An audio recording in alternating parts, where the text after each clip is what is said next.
오늘 함께 보실 하나님의 말씀은 호세아 6장입니다. 말씀 봉독은 4절에서 6절까지 하겠습니다.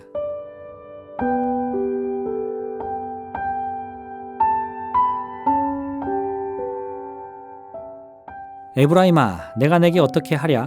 유다야, 내가 내게 어떻게 하랴? 너희의 인애가 아침 구름이나 쉬없어지는 이슬 같도다. 그러므로 내가 선지자들로 그들을 치고 내 입의 말로 그들을 죽였노니 내 심판은 비처럼 나오느니라.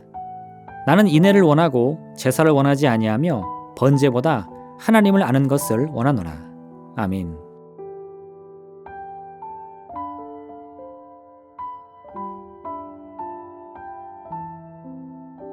호세아 6장 1에서 3절의 말씀은 하나님의 무한한 은혜와 사랑을 고백하기 위해서 자주 인용되는 구절입니다. 하지만 실제 이 말씀이 선포된 배경을 살펴보면 그 의미가 상당히 다름을 알 수 있습니다.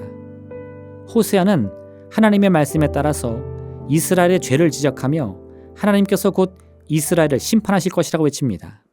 그런데 호세아의 메시지를 들은 백성들은 오히려 호세아를 조롱하면서 하나님께서 왜 자신의 백성 이스라엘을 스스로 심판하시겠느냐고 반문합니다. 호세아 6장 1에서 3절의 말씀은 호세아의 메시지를 정면으로 반박하며 그를 조롱하기 위해 백성들이 부른 노래입니다. 그들은 자신들이 어떠한 죄를 지어도 하나님께서는 반드시 자신들을 용서해 주실 것이라고 말합니다. 물론 이런 이야기는 성경이 말씀하고 있는 하나님의 한량없는 자비와 사랑에 딱 들어맞습니다. 그래서 앞뒤 정황을 생각하지 않고 오직 호세아서의 본문만 읽어본 사람이라면 이 본문은 누구에게라도 매력적으로 다가올 수밖에 없습니다. 하지만 호세아 6장 전체를 깊이 읽어보면 1에서 3절의 말씀은 하나님을 찬양하기 위한 고백이 아님을 알 수 있습니다. 이스라엘 백성들은 호세아가 어떤 말씀을 선포하든 신경 쓰지 않고 계속해서 죄를 저지르겠다는 선언인 것입니다. 그들은 자신들의 삶을 바꿀 생각이 없었습니다. 이는 당시 이스라엘 백성들이 특별히 악을 행하는 것을 더욱 즐겼기 때문이 아닙니다. 당시 그들은 자신들이 죄를 범하고 있다는 사실조차 인식하지 못했습니다. 이스라엘 백성들의 가장 큰 문제는 하나님을 아는 지식이 없다는 것이었습니다. 그래서 그들은 하나님께서 자신들에게 무엇을 원하는지 알지 못했습니다. 그러니 하나님을 믿는 백성으로서 어떤 삶을 살아야 하는지도 알지 못했습니다. 이런 무지의 끝에 그들은 그저 자기 소견에 오른 대로 행하며 악을 행하고 하나님을 예배하는 제사의 이방의 우상 숭배의 형태와 모양을 그대로 도입하는 등 참으로 경악할 만한 악을 저지르면서도 자신들의 죄를 행하고 있다는 사실조차 알지 못했던 것입니다. 이에 하나님께서는 말씀하십니다. 에브라임아, 너희의 인애가 아침 구름이나 쉬없어지는 이슬 같도다.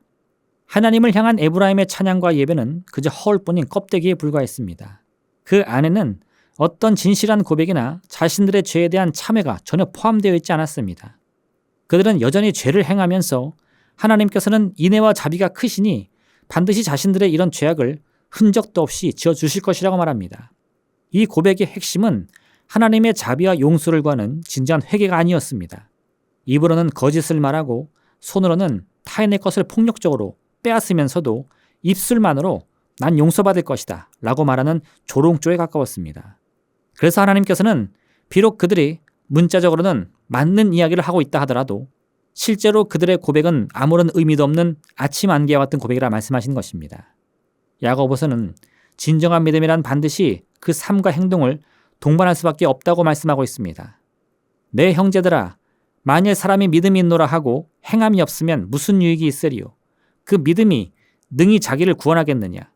만일 형제나 자매가 헐벗고 일용할 양식이 없는데 너희 중에 누구든지 그에게 이르되 평안히 가라, 덥게 하라, 배부르게 하라 하며 그 몸에 쓸 것을 주지 아니하면 무슨 유익이 있으리요? 이와 같이 행함이 없는 믿음은 그 자체로 죽은 것이라. 이 말씀은 믿음의 정의가 무엇인지를 묻는 철학적 탐구가 아닙니다. 이 말씀의 핵심은 참된 믿음의 모습은 반드시 말뿐이 아니라 그 사람의 삶의 모습을 통해 나타날 수밖에 없음을 경험적인 차원에서 이야기하고 있는 것입니다. 야고보는 말뿐인 고백이 얼마나 의미가 없는지를 잘 알고 있었습니다. 왜냐하면 우리의 입술은 하나님을 찬양하며 그 문제와 고통을 고백하는 기도의 소리를 높이기도 하지만 또 그 반대로 남을 비난하거나 멸시하는 악을 말하는 것에도 너무 익숙하기 때문입니다. 야고보는 이런 우리 인간의 입술에 대해서 마치 샘이 한 구멍으로 단물과 쓴물을 동시에 내는 너무나 기이한 모습이라 말하고 있습니다.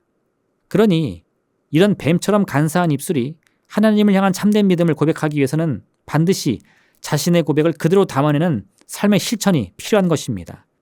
이를 통해 우리는 선과 악을 너무도 자연스럽게 오고 가는 이 악독한 혀를 오직 믿음으로 길들일 수 있게 되는 것입니다. 호세아 당시 이스라엘 백성들은 이러한 참된 믿음을 품는 데 실패합니다.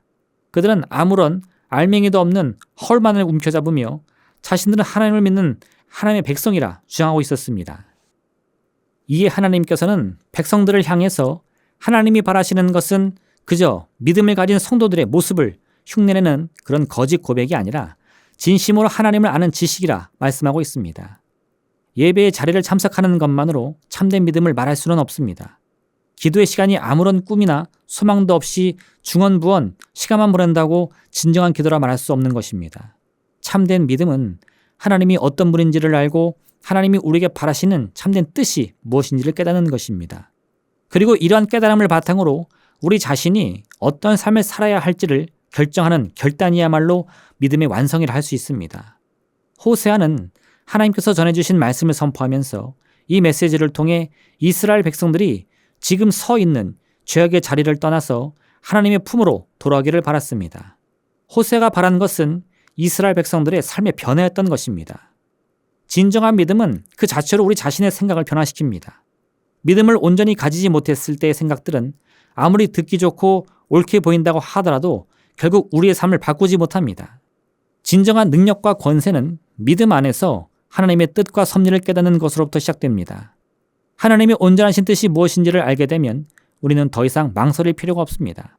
어떤 대가를 치르더라도 하나님의 뜻을 향해 나아가는 것이야말로 우리의 삶을 더욱 풍요롭게 만들 수 있음을 알기 때문입니다. 결국 하나님을 아는 지식으로부터 우리는 진정한 구원과 생명을 맛볼 수 있습니다. 하나님께서는 이러한 삶의 모습을 제사보다는 인애를, 번제보다는 하나님을 아는 것을 더 중요하게 생각하는 삶이라고 말씀하신 것입니다. 오늘 하루 나를 향한 하나님의 뜻을 깊이 묵상해 보면서 우리 안에 진정한 믿음을 품으시기를 부탁드립니다. 하나님의 놀라운 기적을 체험하는 귀하고 복된 시간 보내시기를 주님의 이름으로 부탁드립니다. 기도하겠습니다. 사랑의 하나님 아버지, 하나님의 참된 뜻을 깨달아 알기 원합니다.